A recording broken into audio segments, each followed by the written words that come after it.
Bienvenidos al Evangelio de hoy, miércoles 4 de febrero de 2026. Primera lectura.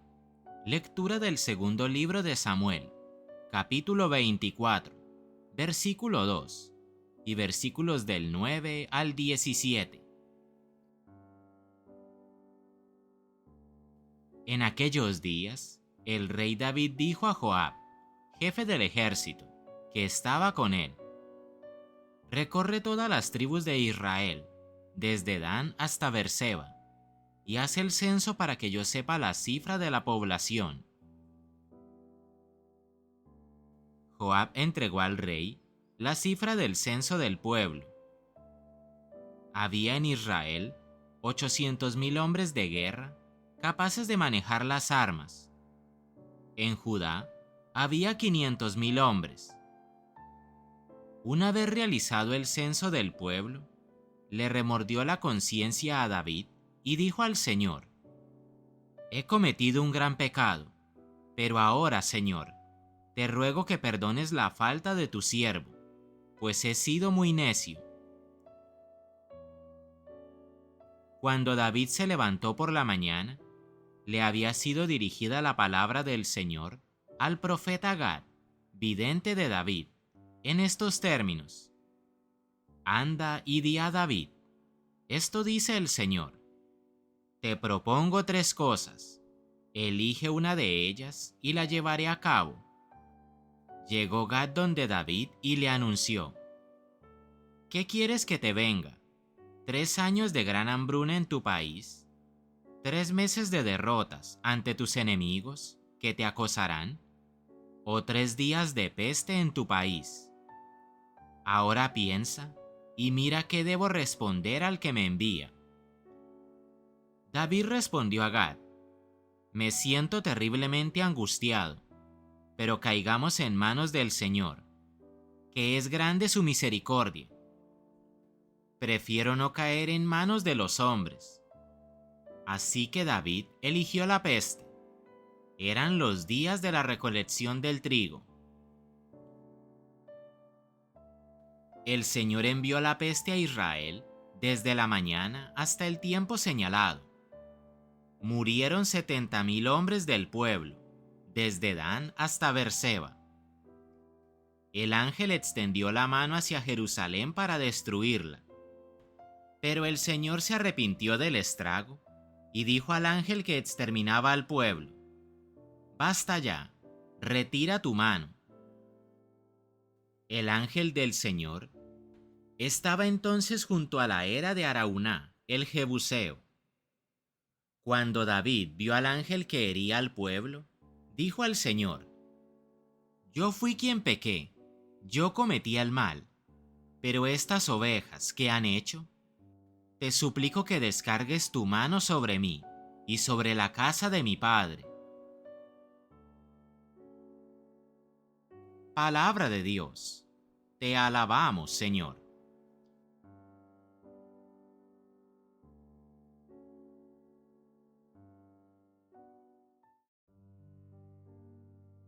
Salmo responsorial. Es el Salmo 32. Al Salmo respondemos todos. Perdona, Señor, mi culpa y mi pecado. Perdona, Señor, mi culpa y mi pecado. Dichoso el hombre que está absuelto de su culpa, a quien le han sepultado su pecado. Dichoso el hombre a quien el Señor no le apunta el delito. Perdona, Señor, mi culpa y mi pecado. Había pecado, lo reconocí, no te encubrí mi delito. Propuse: confesaré al Señor mi culpa, y tú perdonaste mi culpa y mi pecado. Perdona, Señor, mi culpa y mi pecado. Por eso, que todo fiel te suplique en el momento de la desgracia. La crecida de las aguas caudalosas no lo alcanzará. Perdona, Señor, mi culpa y mi pecado. Tú eres mi refugio, me libras del peligro, me rodeas de cantos de liberación. Perdona, Señor, mi culpa y mi pecado.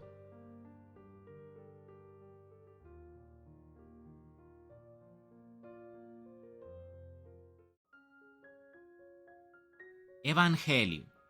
Lectura del Santo Evangelio según San Marcos, capítulo 6, versículos del 1 al 6.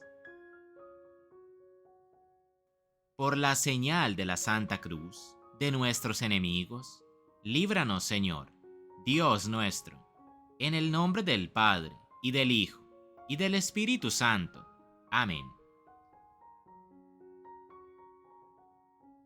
En aquel tiempo, Jesús salió y se dirigió a su patria, seguido por sus discípulos. Cuando llegó el sábado, se puso a enseñar en la sinagoga. La multitud, al oírle, quedaba maravillada y se preguntaba: ¿de dónde le viene esto? ¿Quién le ha dotado de esta sabiduría? ¿Y esos milagros hechos por sus manos? ¿No es este el carpintero, el hijo de María, y hermano de Santiago, José, Judas y Simón? ¿Y no están sus hermanas aquí, entre nosotros? Y se escandalizaban a causa de él. Jesús les dijo: un profeta solo carece de prestigio en su patria, entre sus parientes y en su casa. Y no pudo hacer allí ningún milagro, a excepción de la curación de unos pocos enfermos, a quienes sanó imponiéndoles las manos. Jesús se quedó asombrado de su falta de fe. Jesús recorría los pueblos del contorno enseñando. Palabra del Señor. Gloria a ti, Señor Jesús.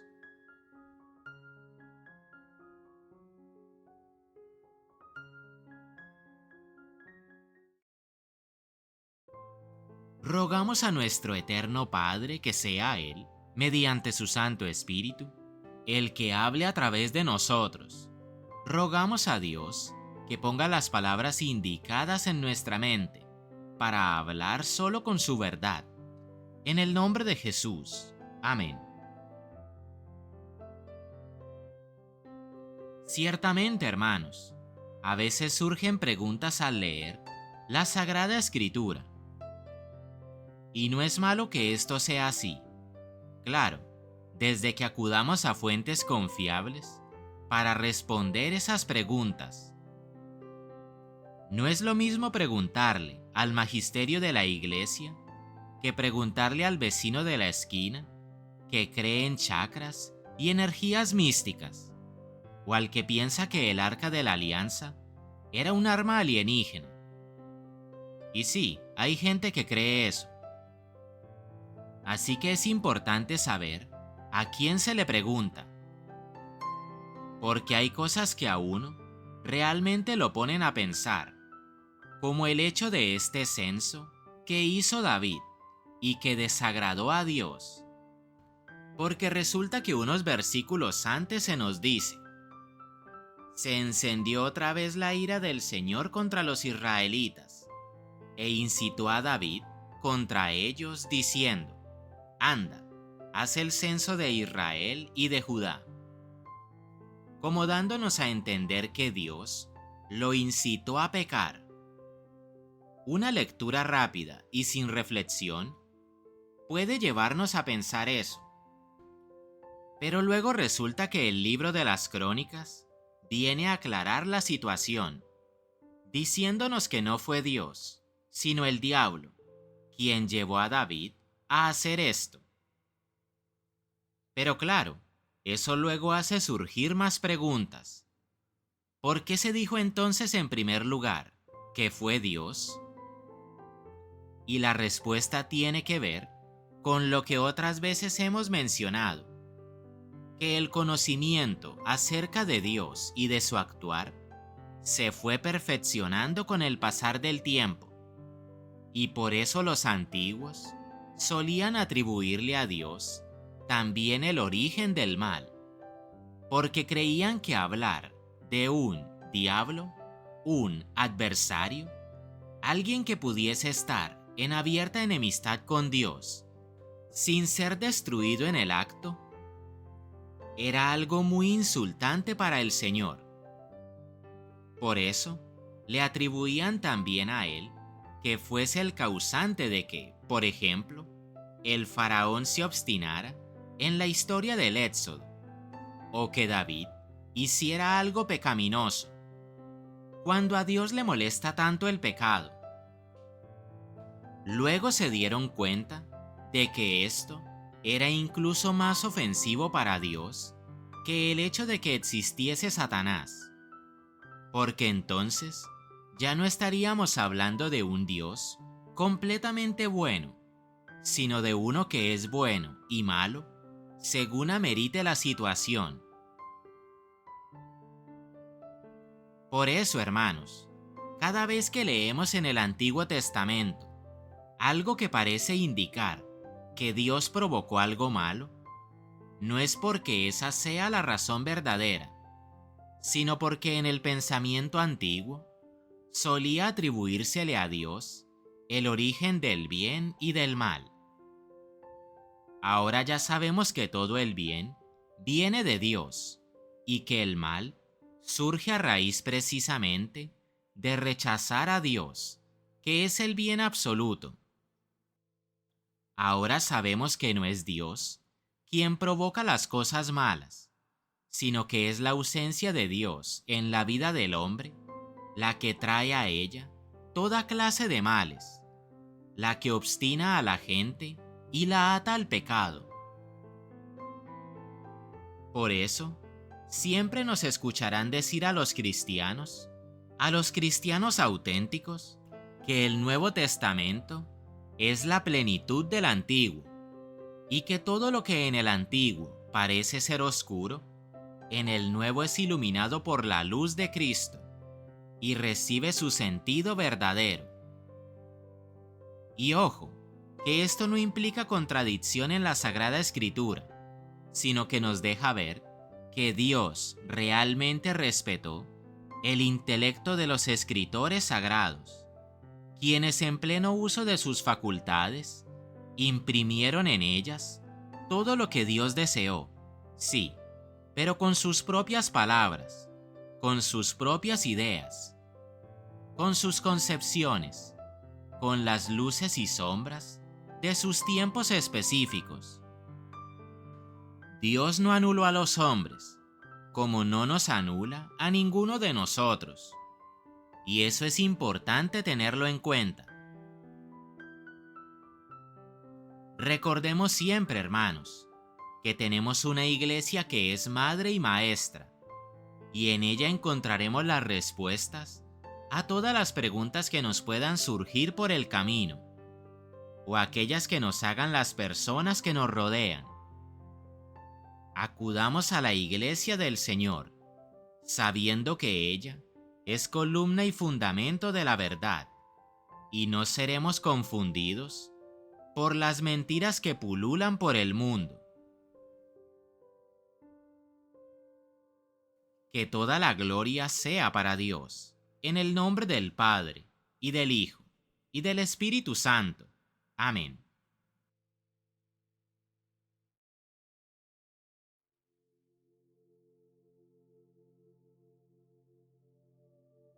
Nuestro amoroso Padre Celestial, te damos gracias por este nuevo día, y te rogamos que sea grandioso, un día de paz y un día de renovación, en el que nos sintamos plenamente amados por ti, en el que nuestra fe se renueve y las dudas se disipen. Te rogamos, Padre, que purifiques y santifiques nuestro corazón, para que se parezca, aunque sea un poco, al Sagrado Corazón de tu Hijo, nuestro Redentor, para que logremos ser realmente mansos y humildes de corazón, como Él, para que seamos siempre unos dignos representantes de tu amor, para que a través de nosotros, muchos te puedan conocer, y quienes se hayan equivocado, sientan la necesidad de arrepentirse y buscarte.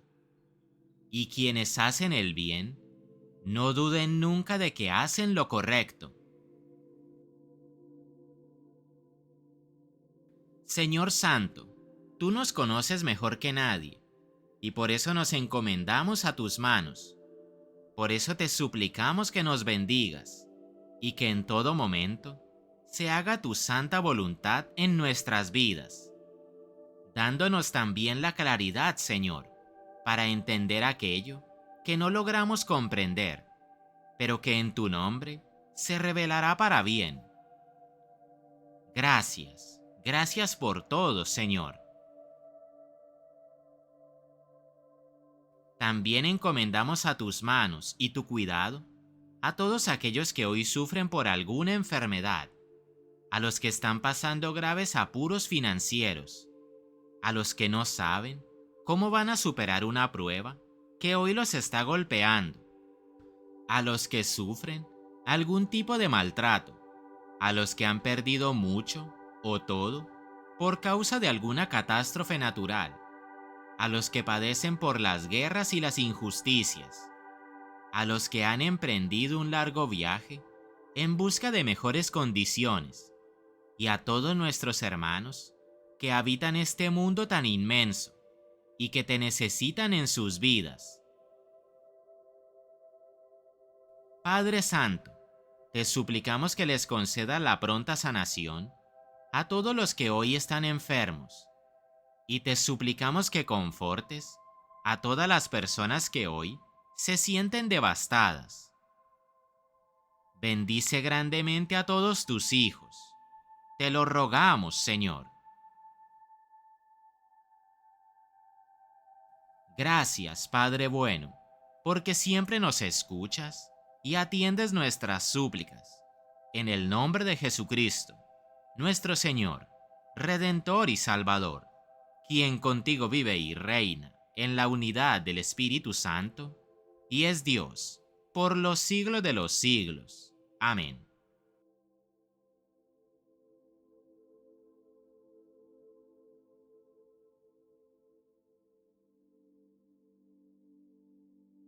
Gracias, hermanos. Gracias por siempre estar aquí, acompañándonos y formando parte de este espacio.